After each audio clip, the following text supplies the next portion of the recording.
So today I will explain what is a switch case statement as well as how switch case statement can be used to implement a menu driven program. So we'll see the switch statement first and then a menu driven program to accept and display student information. So here, so the first program which demonstrates the use of switch, let us see that from line number 9 we'll start with the main function. So here I have declared a variable ch which accepts a choice from the user for the menu, whatever we are displaying or whatever options we want to execute. So here cout enter the choice and then we are accepting ch. So switch ch means that we will be trying variety of options for this ch. Okay, so the switch is a keyword and case is a keyword. So when I'm giving ch in the switch, that means I'm checking all the cases for this ch variable. Okay, so if uh, this ch value is 1, it will execute case 1. So this 1 means that if ch contains 1, then what will be executed? This line. And after that, this line, break statement will be executed, which will come out of this switch loop. Okay, so here we have three keywords. One is the switch, which indicates that on which variable we want to check all the cases. Then case is a keyword, and then break is a keyword. We are using three keywords over here. Now syntax for switch is this is starting bracket of switch and this is closing bracket of switch. Similar to that of function, we have here starting curly bracket and ending curly bracket. Okay, after that we have case space 1 and a colon, which indicates that if value of ch is 1, what we need to execute. So the program will execute this line. Whatever we are giving before this break statement, everything will execute. If we have three lines over here, three cout statement or any other statement, a plus b or c equal to b multiply by d, that way you can give multiple statement, but at the end of that case you have to give break, so it will not execute any other thing and it will come out of the switch case. So if ch value is 2, I want to display choices 2. If switch ch value is 3, I want to display choices 3, and then I want to break out of the loop. And default, that means if user enters other than 1 2 or 3 something else, then by default this line will get executed. So if our ch is not matching to 1, not matching to 2, not matching to 3, it will execute this default case. Now writing this default is not compulsory in switch statement, you can omit this also. Similar to other cases, here we have to write the break, and this here line number 24, the switch statement ends, and then we have normal return 0 and the closing of a main.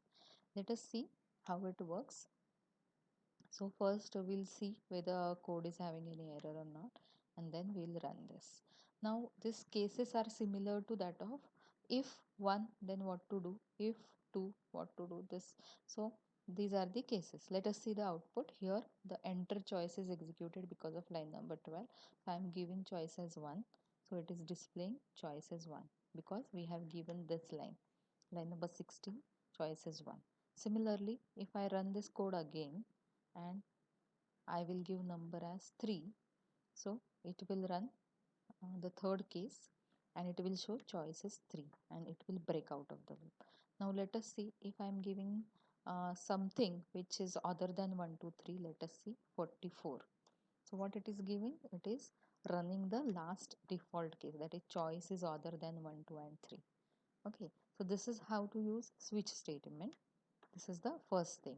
Now why we are learning this switch statement? To make our program menu driven, we are using this switch, right? So let us see how to use it in actual program. So this is a menu driven program to accept the information of student database and to display the information of student database. You can see here along with this IO string we are using string.h also, sorry, string, we are including string header file also because we want to use some string functions. That's why we have included it. Let us start with line number 10, class student, and in private section I have declared all the variables which are needed for student database: name, date of birth, blood group, address, year, year or class, then mobile number, and integer I have only roll number and division. Okay, after that in public section I have written a default constructor in which I have assigned some default values to all the variable. String I have assigned to empty, and these integer variables I have assigned to -1. Then directly I'm starting with add data function. Now this add data function is void, it is not returning anything, and it is we are not passing anything to it. Okay, so here inside I'm just collecting information of a student, enter student information. In that I am saying enter name, and then I am inputting name or I am accepting name by using get line. So instead of cin I am using this get line because I want a name along with the spaces. For example, if I have name something like Seema space and some surname along with it, so it should be accepted completely in name variable. So if you are using cin, it will take only first word and it will omit the last word while displaying. So that is the reason we need to use get line. So get line into bracket, the syntax is cin, that is a standard input name we have to give, and then comma and the name of the string in which you want to input that name. So after enter name I am saying get line into bracket cin comma name. Now what is the reason of using line number 28, that is cin dot ignore.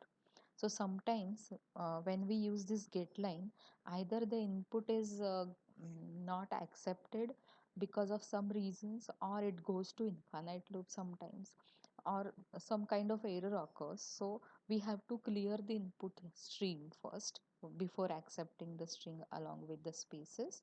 So that to clear the input buffer we need to use the cin dot ignore function.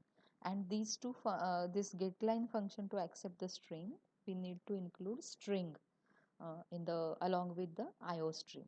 Okay, so now next I am accepting roll number using cin, then other variables like class, division, date of birth, all are strings. Okay, only division and roll number we are taking. So this is line number 44. This is end of the accept function. Now line number 46 we are starting with the display function. In display function also the return type is void, we are not passing anything to it, and we are displaying all the values which we have accepted. Okay, now this is the last line, the end, line number 58, end of the display function. Now, this is the end of the class. Let us see how we can write a menu driven program in the main using switch. So here I am declaring array of object. So student is name of the class and st is name of the object, and st of 5 I am writing, that means I am assigning 5 locations for this object. Now I'm taking two temporary variable choice ch and a count to keep count of how many students I have, students record I have in a database. So now this is a new thing to you, that is a do loop, do while loop we are using. So line number 64 and 65, this do is a keyword and this is a starting bracket of this do, and it ends with while. Okay, so it ends with a while, line number 95. It is having a closing bracket after that while keyword, and into bracket choice is not equal to 3 and a semicolon. So this do while loop indicates that execute whatever is given inside it until the choice is not equal to 3. So what is the third choice in our menu? We have to give the menu after this do statement. So in our menu we have third choice as exit.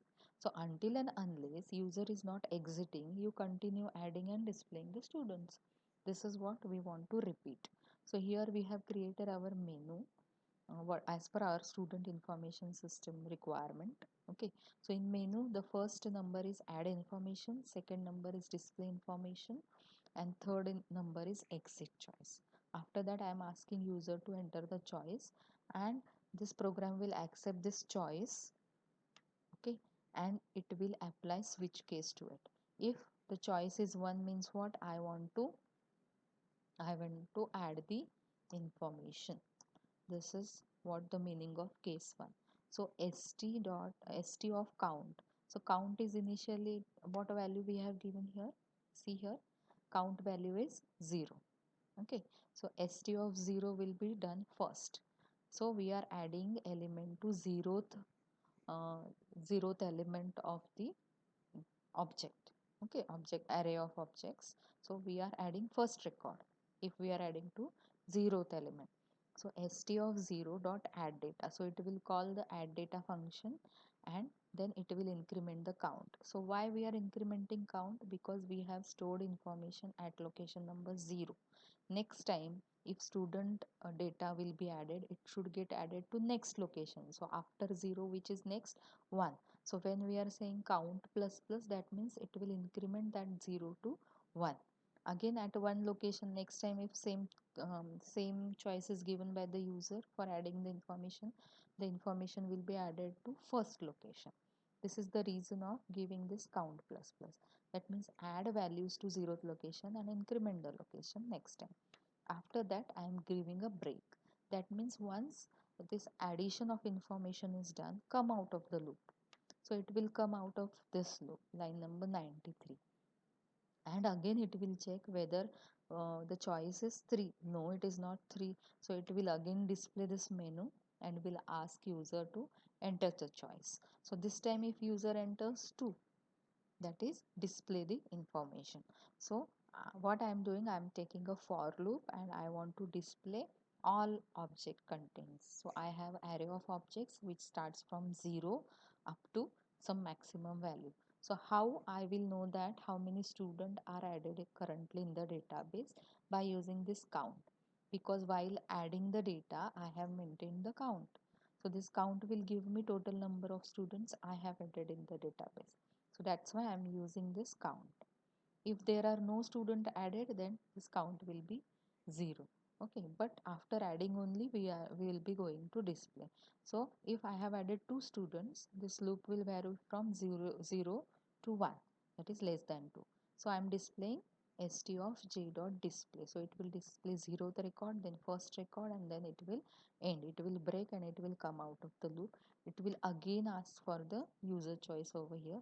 If choice I am entering as 3, here case 3. So this case 3 will be executed, and in case 3 I am writing exit 0. So exit 0 means exit statement says that terminate the program, and when I am passing 0 to it means exit the program by returning the 0 value. So that is what we want. Main also returns 0 while exiting.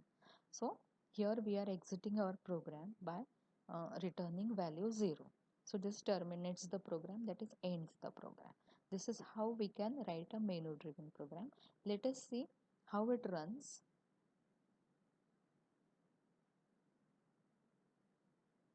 So this is our menu which is displayed on the screen, and we have three options 1 2 3. We have to give choice. Let us add some record. Enter name. We'll give space in between so that we'll check whether it is accepting. We'll give roll number as 1, here as say SC.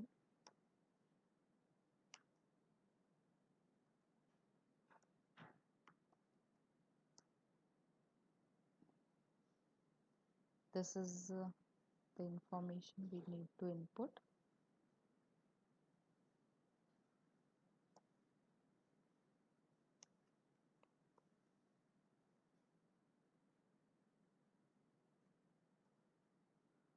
Now again this menu will give you choice. Just add one more record.